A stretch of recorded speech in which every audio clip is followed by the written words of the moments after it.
प्रधानमंत्री मुद्रा लोन योजना, इस योजना के अंतर्गत ऋण दिया जाता है। अगर कोई भी अपना छोटा बड़ा कारोबार शुरू करना चाहता है या फिर अपने कारोबार को और बढ़ाना चाहता है तो मुद्रा योजना के अंतर्गत ऋण दिया जाता है। और देश की अब तक की ये सबसे बड़ी ऋण देने वाली योजना है, यानी कि देश में जो सबसे ज्यादा ऋण दिया जाता है वो मुद्रा योजना के अंतर्गत दिया जाता है। ये एक केंद्र सरकार की ऐसी योजना है जिस योजना के अंतर्गत अगर आप अपना कारोबार शुरू करना चाहते हैं तो आपको केंद्र सरकार के द्वारा प्रधानमंत्री मुद्रा योजना के अंतर्गत ऋण दिया जाता है। और अब तक 20 लाख करोड़ से अधिक ऋण वितरित किया जा चुका है, जिसमें 8 करोड़ लोगों ने अपना नया कारोबार प्रारंभ किया है। तो अगर कोई अपना कारोबार शुरू करना चाहता है, अगर उसके पास पैसे नहीं है तो मुद्रा योजना के अंतर्गत अपना ऋण लेकर कारोबार शुरू कर सकते हैं। इसमें आपको केंद्र सरकार की तरफ से सब्सिडी भी दी जाती है। प्रधानमंत्री मुद्रा योजना में अब तक 20 लाख करोड़ से अधिक का ऋण दिया जा चुका है। दोस्तों, आपके काम आने वाली जानकारी बताएंगे, इसलिए वीडियो को आप पूरा देखें। प्रधानमंत्री मुद्रा योजना के अंतर्गत सबसे ज्यादा जो ऋण लिया गया है वो महिलाओं के द्वारा लिया गया है, यानी कि 70% ऋण है वो महिला लाभार्थियों के द्वारा लिया गया है। और 51% ऋण है वो अनुसूचित जाति, अनुसूचित जनजाति, अन्य पिछड़ा वर्ग के उद्यमियों के द्वारा लिया गया है। और देश में 27 करोड़ से अधिक महिला उद्यमियों को मुद्रा लोन योजना के अंतर्गत ऋण दिया गया है। प्रधानमंत्री मुद्रा लोन योजना के अंतर्गत फॉर्म भरने का कोई चार्ज नहीं है, बिल्कुल फ्री में फॉर्म भरा जाता है। और अब तक करोड़ों रुपए दिए जा चुके हैं। पीएम मुद्रा लोन योजना के अंतर्गत ऋण है वो 3 चरणों में दिया जाता है। पहला चरण होता है शिशु का, जिसमें ज्यादा से ज्यादा 50,000 रुपए दिया जाता है, यानी कि पहली बार ऋण लेंगे तो 50,000 रुपए दिया जाएगा। दूसरा है किशोर, यानी कि इसमें 50,000 रुपए से लेकर 5 लाख रुपए तक का लोन दिया जाता है। उसके बाद में है तरुण, जिसमें 5 लाख रुपए से लेकर 10 लाख रुपए तक ऋण इस प्रधानमंत्री मुद्रा ऋण योजना के अंतर्गत दिया जाता है। तो अगर आप मुद्रा योजना में लोन लेना चाहते हैं, ऋण लेना चाहते हैं, तो आपको पहली बार है वो 50,000 रुपए मिलेंगे। उसके बाद में 50,000 रुपए से 5 लाख रुपए मिलेंगे। और उसके बाद में आपको 5 लाख रुपए से 10 लाख रुपए मिलेंगे। सबसे बड़ी बात है कि इसमें आपको कोई भी गारंटी देने की जरूरत नहीं है। आपको बिना गारंटी के प्रधानमंत्री मुद्रा योजना के अंतर्गत ऋण दिया जाता है। अब हम बात करते हैं कि अगर आप 50,000 रुपए बिना किसी गारंटी के ऋण लेना चाहते हैं तो आपको यहाँ पर ऑफिशियल वेबसाइट, ऑफिशियल पोर्टल पर मिल जाएगी, udyamimitra.in। ये ऑफिशियल वेबसाइट भी इस वीडियो के डिस्क्रिप्शन में मिल जाएगी। जैसे हम इस ऑफिशियल वेबसाइट को ओपन करेंगे तो ये पोर्टल इस तरह से ओपन हो जाएगा। यहाँ से हम ऋण के लिए ऑनलाइन फॉर्म भरेंगे। ऑनलाइन फॉर्म भरने का कोई चार्ज नहीं है, बिल्कुल फ्री में अपना फॉर्म भर सकते हैं।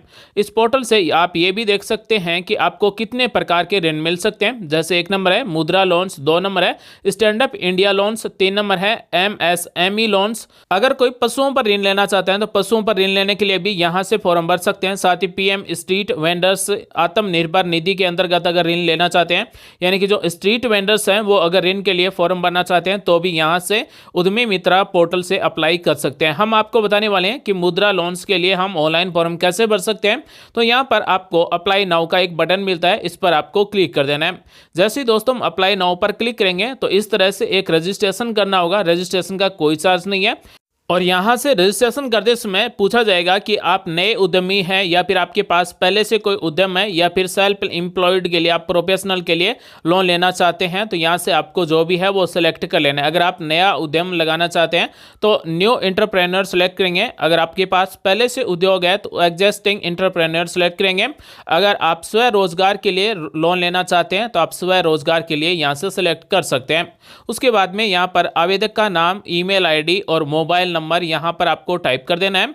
उसके बाद में ओटीपी जनरेट करें पर क्लिक करेंगे तो हमारे मोबाइल नंबर पर या फिर ईमेल आईडी पर ओटीपी आएगा। एक रजिस्ट्रेशन करना होगा। रजिस्ट्रेशन करते समय हमें बेसिक डिटेल भरना है और एक छोटा सा रजिस्ट्रेशन करना होगा। रजिस्ट्रेशन होने के बाद में हमें मौजूदा उपयोगकर्ता के सामने यहाँ पर लॉगिन करें पर क्लिक कर देना है। जैसे हम लॉगिन करें पर क्लिक करेंगे तो लॉगिन पेज ओपन हो जाएगा। लॉगिन होने के लिए हमें यहाँ पर 2 ऑप्शन मिलेंगे। पहला ऑप्शन है मोबाइल नंबर पर ओटीपी भेजकर लॉगिन हो सकते हैं, या फिर अगर आपके पास यूजर नेम है तो यूजर नेम से भी लॉगिन हो सकते हैं। वर्तमान में हमारे पास मोबाइल नंबर है, हम ओटीपी से यहाँ पर लॉगिन होंगे तो हम यहाँ पर मोबाइल नंबर टाइप कर सकते हैं। यानी कि रजिस्ट्रेशन करते समय जो भी हमने मोबाइल नंबर टाइप किए थे वही मोबाइल नंबर हम यहाँ पर टाइप करेंगे और रिक्वेस्ट ओटीपी पर क्लिक करेंगे तो हमने जो भी यहाँ पर मोबाइल नंबर टाइप किया है उस पर ओटीपी आएगा। ओटीपी यहाँ पर हमें टाइप कर देना है, वेरीफाई ओटीपी पर क्लिक कर देना है। जैसे ही दोस्तों वेरीफाई ओटीपी पर क्लिक करेंगे उसके बाद में हम उद्यमी मित्रा के ऑफिशियल पोर्टल पर लॉगिन हो जाएंगे। लॉगिन होने के बाद में इस तरह से हमारा पेज है वो ओपन हो जाएगा। यहाँ पर सबसे पहले पर्सनल डिटेल है, उसके बाद में प्रोफेशनल डिटेल्स भरनी होगी। यहाँ पर सबसे पहले ईमेल आईडी हमने जो टाइप की थी वही रहेगा। जेंडर यहाँ से सिलेक्ट करेंगे। उसके बाद में कैटेगरी क्या है, उसके बाद में स्टेट का नाम, डिस्ट्रिक्ट, उसके बाद में सिटी या फिर टाउन का नाम टाइप करेंगे, पिन कोड नंबर टाइप करेंगे, रेसिडेंस टाइप करेंगे, मोबाइल नंबर यहाँ पर आ जाएंगे। अगर माइनॉरिटी है तो माइनॉरिटी को सिलेक्ट करेंगे। रेसिडेंस टाइप में हमें 3 टाइप मिलेंगे। पहला है खुद का है, दूसरा है आप कहीं पर किराए पर रह रहे हैं, तीसरा है अगर लीज पर लिया हुआ है तो वो यहाँ से सिलेक्ट करेंगे। तो ज़्यादातर है वो खुद का ही होता है, तो हम यहाँ पर खुद का ही सिलेक्ट करेंगे। उसके बाद में यहाँ से अगर आप मोबाइल नंबर चेंज करना चाहें तो चेंज कर सकते हैं, अन्यथा आप यही मोबाइल नंबर रख सकते हैं। अगर कोई माइनॉरिटी से है तो माइनॉरिटी सेलेक्ट करेंगे। उसके बाद में प्रोफेशनल्स डिटेल्स भरना होगा। सबसे पहले हम यहाँ पर एजुकेशन क्वालिफिकेशन डिटेल है वो सेलेक्ट करेंगे, यानी कि आपकी हाईएस्ट एजुकेशन क्वालिफिकेशन क्या है, 10वीं 12वीं, डिप्लोमा, ग्रेजुएट, पोस्ट ग्रेजुएट जो भी है वो यहाँ से सेलेक्ट करेंगे।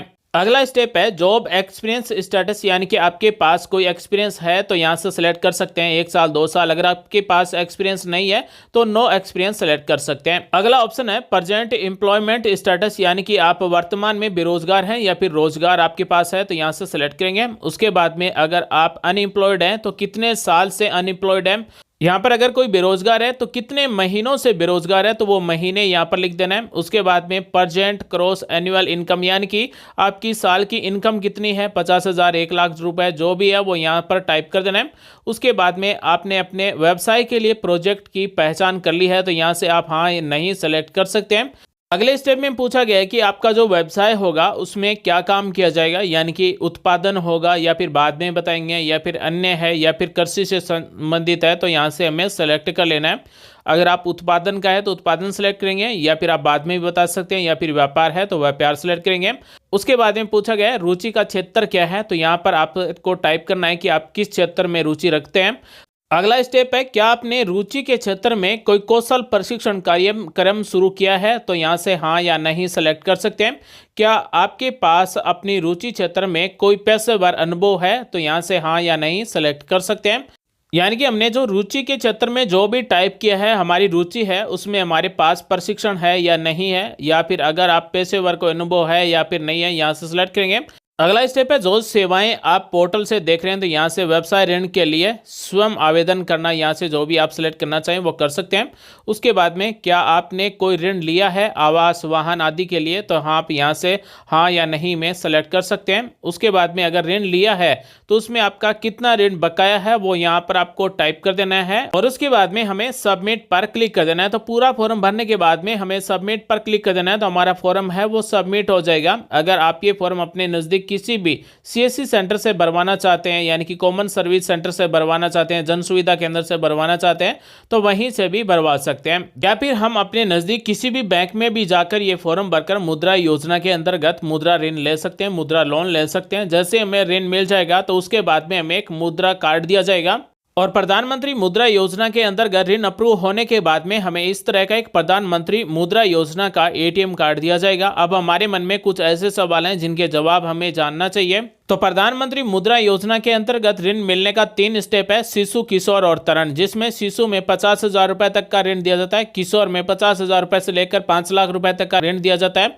और तरुण में 5 लाख रुपए से लेकर 10 लाख रुपए तक का ऋण दिया जाता है। अब सवाल है कि मुद्रा योजना के अंतर्गत ब्याज दर क्या होगी, तो ब्याज दर आप जिस भी बैंक से लेंगे उस बैंक की अलग अलग होगी, यानी कि अगर आप प्राइवेट बैंक से लेंगे तो अलग होगी, अगर आप सरकारी बैंक से लेंगे तो ब्याज दर है वो अलग होगी।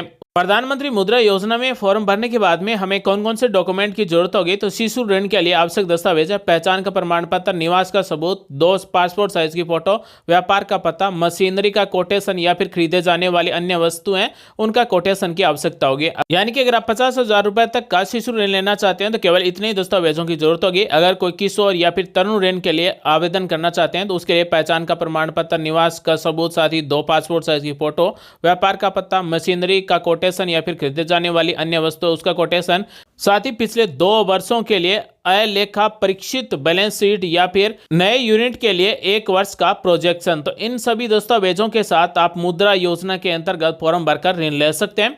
प्रधानमंत्री मुद्रा योजना के अंतर्गत ऋण कौन कौन ले सकता है? तो कोई भी व्यक्ति जिसकी उम्र 18 साल से ज्यादा है, चाहे वो स्त्री हो, पुरुष हो, स्वामित्व आधारित प्रतिष्ठान, भागीदारी फर्म या फिर प्राइवेट लिमिटेड कंपनी या फिर अन्य निकाय जो प्रधानमंत्री मुद्रा योजना के अंतर्गत ऋण लेने के लिए आवेदन करने के लिए पात्र हैं, वो फॉर्म भर सकते हैं और उनको ऋण दिया जाएगा। प्रधानमंत्री मुद्रा योजना का जो एटीएम कार्ड होगा उससे नगद पैसे निकाले जा सकते हैं, मशीनें खरीदी जा सकती है। जब धन की बचत हो जाएगी तो राशि लौटाने की भी स्कीम इस कार्ड के अंतर्गत दी जाएगी।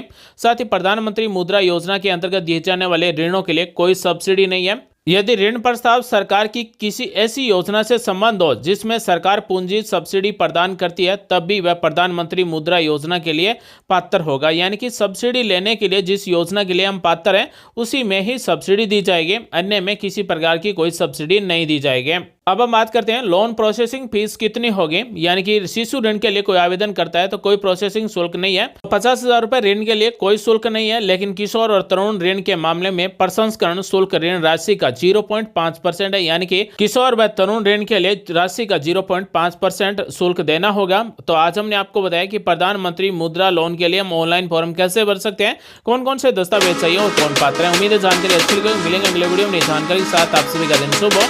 जय हिंद, वंदे मातरम, जय श्री राम।